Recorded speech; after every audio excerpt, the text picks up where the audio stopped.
Seguimos então, vamos agora até Brasília conversar com o jornalista Alexandre Garcia, com mais um gremista que deve estar, apesar de já ter rasgado a carteirinha de sócio, como nos contou aqui uma vez, um gremista orgulhoso pelo 1-0 de ontem. Bom dia, Alexandre.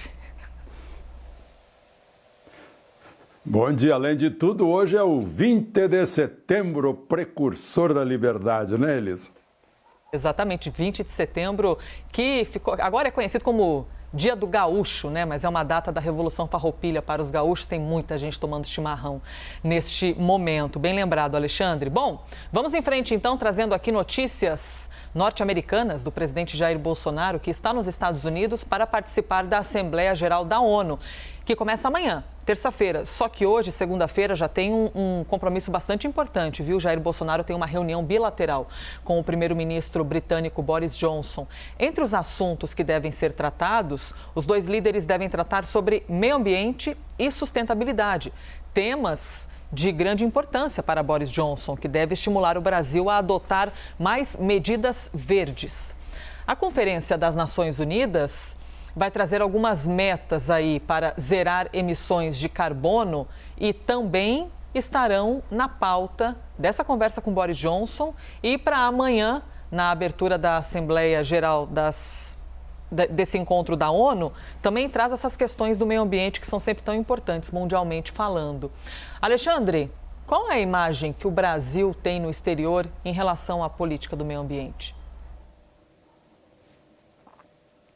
Bom, uma imagem muito ruim, né? Promovida por uma campanha anti-brasileira, né? Tem muita fake news, tem muita verdade, né? O vice-presidente que agora está na presidência, no exercício da presidência, General Mourão, tem levado embaixadores para a Amazônia para mostrar a realidade, né?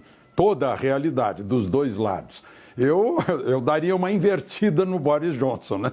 Eu dizia, olha, vai cuidar do seu meio ambiente, né? Porque o Brasil, antes de Cabral chegar, tinha menos de 10% das florestas do mundo. Hoje o Brasil tem quase 30% das florestas do mundo. E não é porque o Brasil não desmatou, é porque o mundo, e a Europa principalmente, desmatou muito mais que o Brasil. A Europa tinha, naquela época, 7% das florestas do mundo. Estou falando dados da Embrapa, né? E hoje a Europa tem 1/10% das florestas do mundo. Me refiro à Europa Ocidental, né? Tira a Rússia e tal. Então, dá para dar uma invertida, né? Escuta, você quer falar do meio ambiente? Vamos lá, vamos falar, né? Outro assunto muito levantado na Europa é a questão indígena. É que a Europa tem a mania também. Desde a segunda metade do século XVI, lá por 1580, por aí, os franceses levaram tupinambás para Paris para mostrar para a corte do rei Carlos IX, né? E aí examinavam os índios e tal, são canibais. Aí pegou a moda, ficou corriqueiro levar índio brasileiro para mostrar para as cortes europeias. Então, também precisa dizer para eles que hoje, né, os brasileiros de etnias indígenas são produtores rurais modernos, exportadores de milhões de dólares, de soja, milho, feijão, arroz, algodão, são excelentes cafeicultores em Roraima, praticam também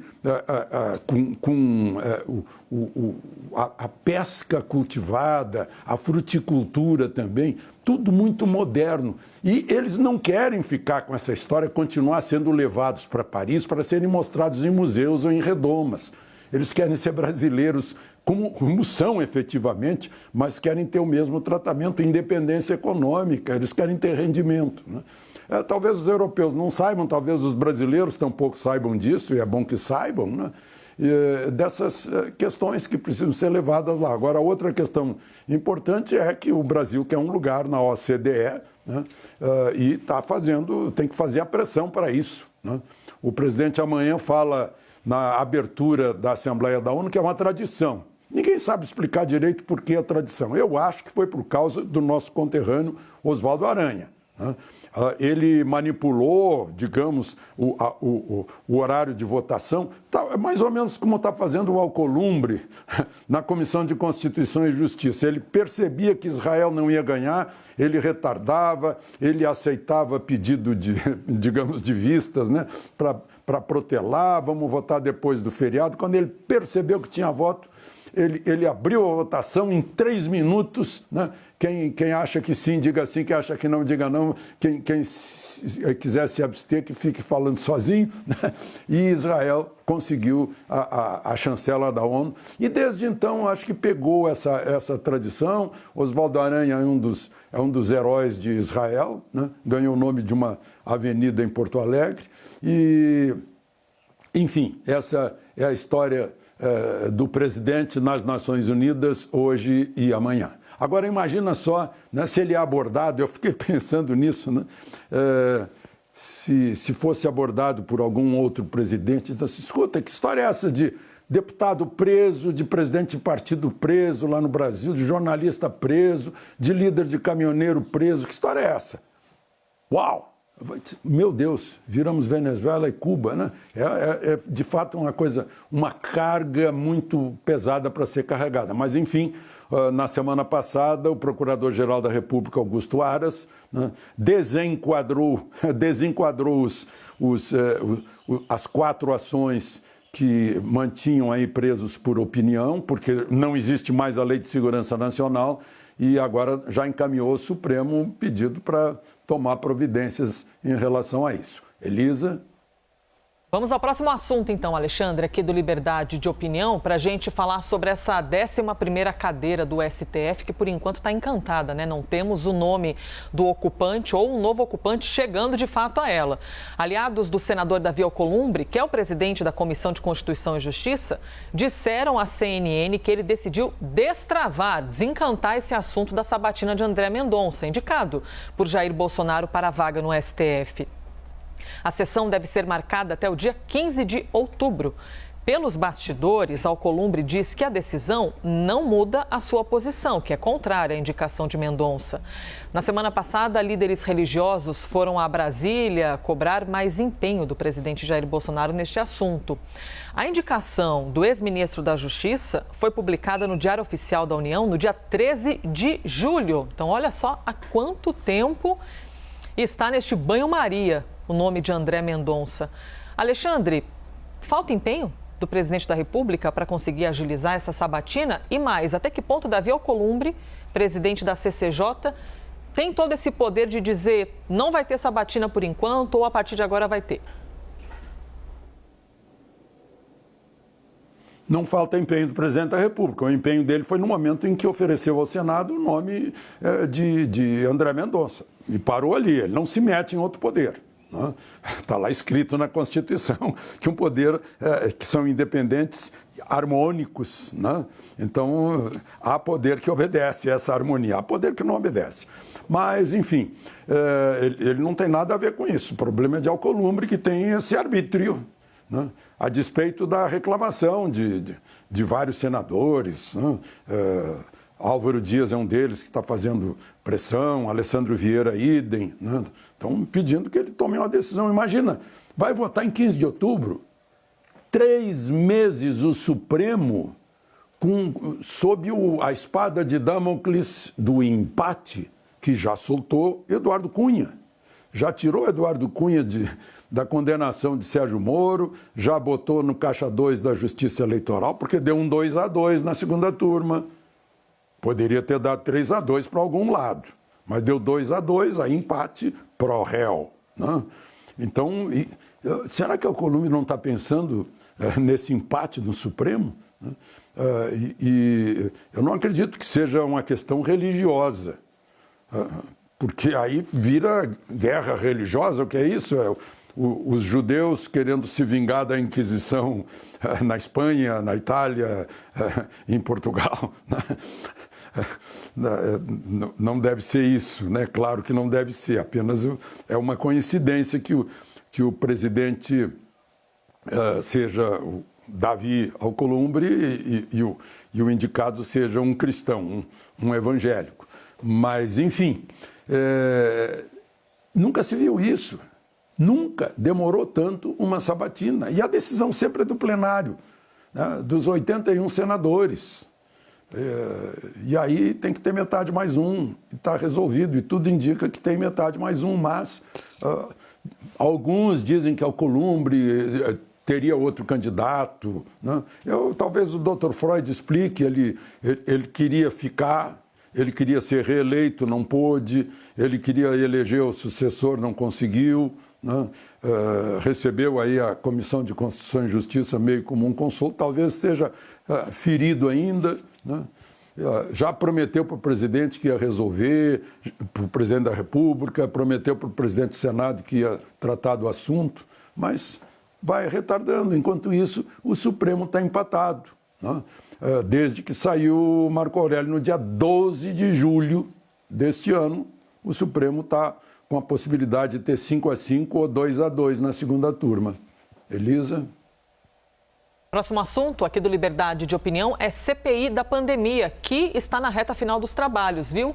E nesta semana tem 2 depoimentos agendados, marcados. São eles: Wagner Rosário, ministro da Controladoria Geral da União, que deve falar amanhã, terça-feira.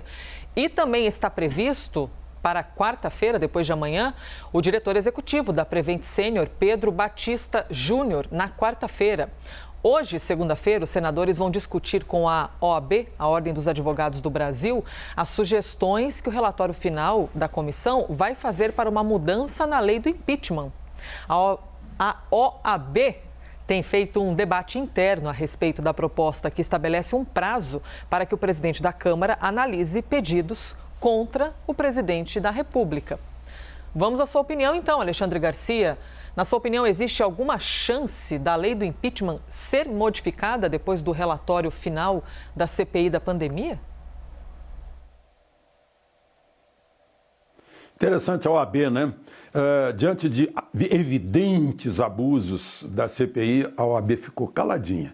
Agora, a OAB, diante da constatação de que a atual lei de impeachment não consegue enquadrar o presidente Bolsonaro como deveriam, então falam em mudar a lei de impeachment. Só que a OAB deve saber, o pessoal do primeiro ano de direito deve saber que a lei não retroage contra, né? Pode retroagir a favor, mas não retroage contra. Então, é energia perdida. Agora, outra coisa, coincidência, hoje é 20 de setembro, né, como vimos, mas no 20 de setembro de 1540 foi a primeira vez que a Inquisição funcionou em Portugal, né? E naquela época o trio era o dominicano Jerônimo de Azambuja e os canonistas Ambrósio Campelo e Jorge Gonçalves Ribeiro. A Inquisição portuguesa que chegou a perseguir o nosso José Bonifácio, que era português, né? Nós éramos ainda colônia, chegou a perseguir o nosso José Bonifácio, durou até 1821. E exatamente 200 anos depois nós temos aqui no Brasil, né, uma comissão com todas as características de uma Inquisição, inclusive com dogma a ser defendido, com auto de fé, né, com verdades absolutas, de assuntos de doença, de medicina, que, nesse caso, a gente vai precisar de mais uns 3 anos para aprender sobre vacina, sobre tratamento, né? Por quê? Porque essas coisas não se descobrem em laboratório, essas coisas se descobrem no dia a dia, no uso nas pessoas, né? E nos resultados. É assim que funciona a ciência, a medicina, né? Mas a OAB tem dogmas assim que aplica, a CPI tem dogmas assim que vai aplicando, né? Às vezes, quando não descobre uma coisa, abre-te sésamo, quebra-se o sigilo bancário, fiscal, a qualquer tempo, né? Mesmo fora da pandemia, né? E todas essas coisas, a OAB, e muita gente que normalmente em outros tempos defendia as liberdades e os direitos humanos, está vergonhosamente silenciosa, né? Uma coisa incrível. Mas, enfim, é a reta final da CPI, né? Deve ser uma semana bastante movimentada e vamos esperar pelo pelo relatório, que já não vai conter surpresas, ou talvez tenha alguma surpresa. Vamos esperar. Elisa? Alexandre, boa semana para você. Até amanhã. Até amanhã. Aproveitem o dia. Obrigado.